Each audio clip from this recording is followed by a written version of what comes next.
What's up EFD and welcome back to Scout Report. As expected, the January transfer window just passed was a quiet one, with clubs across Europe feeling the financial effects of the pandemic even more than they did last summer. But that didn't stop some interesting moves from taking place, even if they were predominantly loans.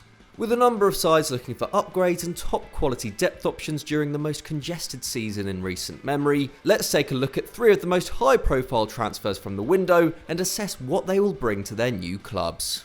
Martin Ødegaard. Signed by Arsenal on a 6-month loan from Real Madrid in a deal worth £2.5 million in fees and wages, Martin Ødegaard is exactly the kind of player that Gunners have been crying out for over the last 18 months. At 22, the Norwegian playmaker now has experience to match his talent, having spent time on loan at Heerenveen, Vitesse and Real Sociedad since he first signed for Real Madrid back in 2015.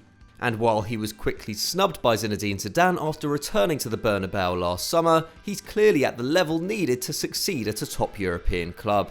Arsenal have been seriously lacking a creator during Mikel Arteta's reign at the Emirates. With Alex Iwobi and Henrik Mkhitaryan leaving in 2019, Nicola Pepe not living up to his billing, and Mesut Ozil finally departing for Fenerbahce 10 months after his final appearance for the Gunners.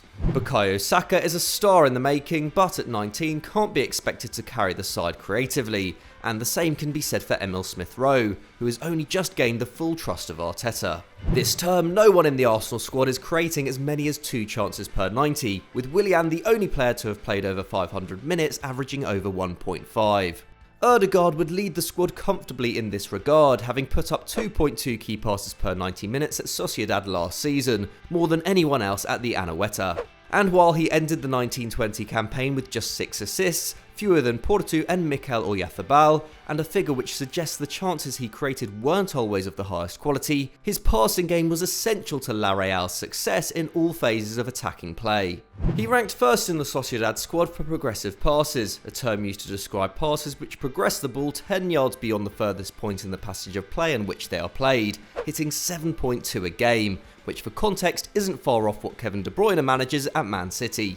Like KDB, Erdegaard has the ability to drop deep and play a defence-splitting ball to find wingers in space, which perhaps explains why Porto and Oyarzabal, both wide men, racked up so many assists for striker Willian Jose last term. At Arsenal, the Norwegian international has Saka and Aubameyang to aim for out wide and in the half spaces, and a vastly improved Alexandre Lacazette up top, while the partnership of Granit Xhaka and Thomas Partey, both players who like to get the ball forwards, should be ideal for him to play off. Not only will he provide quality service to the front line, but will also make an already improved midfield more functional and press resistant, with his 2.2 completed dribbles per 90 only beaten by Partey in the Gunners squad. What's more, Ødegaard's signing coupled with Smith-Rowe's emergence also means Arteta now has rotation options in the number 10 position, meaning the Gunners boss can more easily navigate the second half of an increasingly hectic season. If he proves even a minor success, expect to see the club push to keep him in London for longer. Musa Dembele. Having lost his automatic starting place at Lyon before breaking his arm in training back in December, Musa Dembele's loan switch to Atletico Madrid represents a piece of good fortune in what has so far been a forgettable season. In 16 Ligue 1 appearances this term, 10 of which were off the bench, the former Celtic star scored just once, with a 3% shot to goal conversion rate doing nothing for the striker's confidence. But while Dembele has lost game time and seemingly his finishing ability, there's reason to hope his output will improve at the Wanda Metropolitano. As his tiny conversion rate suggests, the Frenchman has been shooting an awful lot, with his 4 shots per 90 a big improvement on 2.3 last term, equalling his average for the 2018-19 campaign in which he was excellent.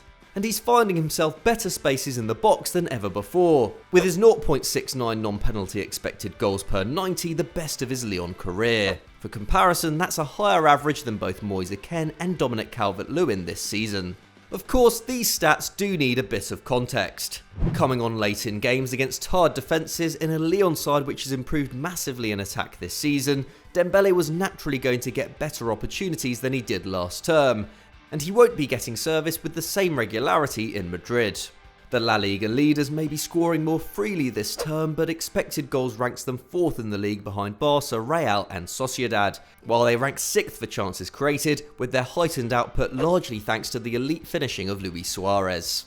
But of course, this isn't out of the ordinary for Diego Simeone's side, which has always found success to varying degrees as a counter-attacking team, and playing in such a system may well suit Dembele, who gets most of his joy running in behind the defence at pace. With João Felix's tendency to drop deep and take part in build-up, and Suarez no longer as fast as he once was, the former Fulham man will bring an extra dynamic to the Atleti attack. With this season presenting Simeone with his best chance of La Liga glory since 2014, having an extra striker of Dembele's calibre is invaluable, particularly when you consider Suarez's age and recent injury record. Whether he'll become integral enough for the club to exercise their €33.5 million option to buy remains to be seen, but the 24-year-old adds much needed quality and depth to Simeone's squad, and even if he only adds 5 or 6 goals, they could prove vital in securing Los Colchoneros the title they crave. And the fact he's hit at least 15 in the league in 4 of the last 5 seasons suggests he'll be able to reach that tally. Willian Jose. Not as much of a household name as Dembele or Erdegaard, Willian Jose could end up making a bigger difference than both of them this season. One of the most consistent strikers in La Liga over the last 4 years, the Brazilian saw his spot in the Real Sociedad lineup taken by Alexander Isak this term, and Wolves took their chance, securing the former Las Palmas man on a 6-month loan with an option to buy. Once a target for both Tottenham and Barcelona, Jose arrives at Molineux hoping to add some much needed firepower to a Wolves side depleted by the loss of Raul Jimenez, with the Mexican striker not expected back until March at the very earliest. Despite Jimenez being out since the end of November, no Wolves player has topped his tally of 4 league goals at the time of recording, with Pedro Neto just matching him in over double the game time. And while Fabio Silva has begun to look much better of late, averaging a squad-high 2.6 shots in the box per 90, at 18 he can't be relied upon to lead the line week in, week out. At 29 years of age, the same as Jimenez, Jose will bring valuable experience to the Wolves forward line, but more crucially will provide the side with the kind of focal point that Silva isn't able to. He is both a lot taller and broader than the youngster, offering the kind of physical edge that Nuno has been missing up top since Jimenez's injury, and this should hopefully mean he adjusts quickly to the tougher elements of Premier League football. He will of course need to adapt to playing in a more defence-minded side, but the fact he is adept at playing with his back to goal will help this too, with his average of 20 completed passes per game only marginally less than winger Daniel Podence, and Nuno will be hoping his hold-up play can help get the best out of the 25-year-old as well as Pedro Neto. But of course what he has been mainly acquired for is his ability in the box. While his return of 3 goals in 685 minutes of La Liga action this term is far from spectacular, his expected goals per 90 of 0.45 ranks him top of the Wolves squad.